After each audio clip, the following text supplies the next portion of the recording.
2007 সালের আগে এই কক্সবাজার কলেজের যাত্রা শুরু হওয়ার কথা ছিল। বাংলাদেশে মেডিকেল কলেজের যে জেলা পর্যায়ের স্থাপন করা হবে সেই সিদ্ধান্ত শহীদ রাষ্ট্রপতি জিয়াউর রহমানের সময় শুরু হয়। 1991 সালে দেশনেত্রী বেগম খালেদা জিয়ার সময়ে আরও অনেক জেলায় মেডিকেল কলেজ স্থাপন হয়। তত্ত্বাবধায়ক সরকারের একদম প্রথম দিকে এই মেডিকেল কলেজের যাত্রা শুরু হয়।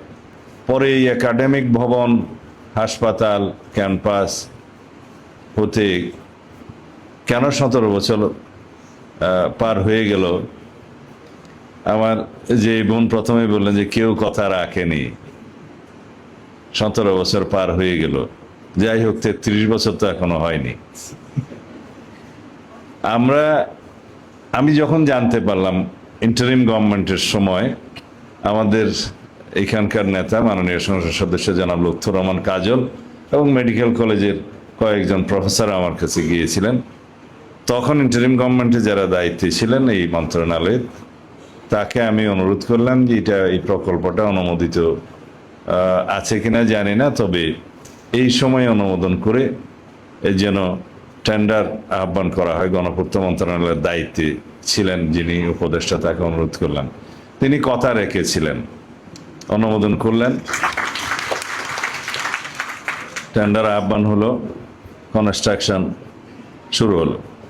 এই মেডিকেল কলেজের হসপিটাল ভবনের নির্মাণ শেষ হলে 500 শয্যার হসপিটাল হবে। এটা একাডেমিক বিল্ডিং আছে। মাস্টার প্ল্যানের মধ্যে যে সমস্ত ভবন নির্মাণ বাকি আছে সেগুলো আমরা বর্তমান সরকারের সময়ে সমাপ্ত করার চেষ্টা করব। এখানে 3টা বিষয়ে আমাদের কাছে আবেদন করা হয়েছে। একটা হচ্ছে বাউন্ডারি ওয়াল নির্মাণ করা যাচ্ছে না, অবৈধ দখলদার আছে অ্যাপ্রোচ রোডে। প্রিন্সিপাল সাহেবকে অনুরোধ করব, এইখানে পুলিশ সুপার আছে, জেলা প্রশাসক আছে, তাদের সহায়তায় যেন এই বাউন্ডারি ওয়াল নির্মাণ করে দেওয়া হয়। মেডিকেল কলেজের ছাত্রছাত্রীরা দয়া করে দাঁড়াবেন, অবৈধ দখলকারীরা অবশ্যই এইখানে না। যদি বাউন্ডারি ওয়াল দিতে কেউ বাধা দেয় তখন সেই জায়গায় এটা নিরাপদ ক্যাম্পাস হিসাবে গঠিত হবে। আর ক্যাম্পাসের নিরাপত্তা নিয়ে প্রশ্ন উঠেছে যে এখানে ইফটিজিং করা হয় ইত্যাদি। এসপি সাহেবকে নির্দেশ দিচ্ছি কঠোর হস্তে দমন করা হোক।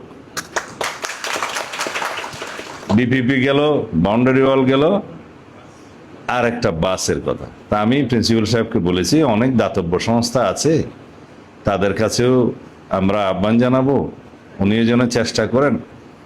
মাইক্রোবাস এবং 4টা বাস, 2টো মাইক্রোবাস আর 4টা বাস চেয়েছে, আর পুরাতন 2টো এখন চলছে। আমি জিজ্ঞেস করেছিলাম, আবার রেভিনিউ খাতে যদি ড্রাইভারের পোস্ট সৃষ্টি করতে হয় সেটা তখন আরেক ঝামেলা হবে, আছে কিনা। তিনি বললেন 6 জন ড্রাইভারের পদ আছে, তেলের সংস্থান করা যাবে। তো সুতরাং আমি আজকে পাকা কথা দিচ্ছি না, তবে চেষ্টা করলে 4টা বাস জোগাড় করে দিতে পারবো।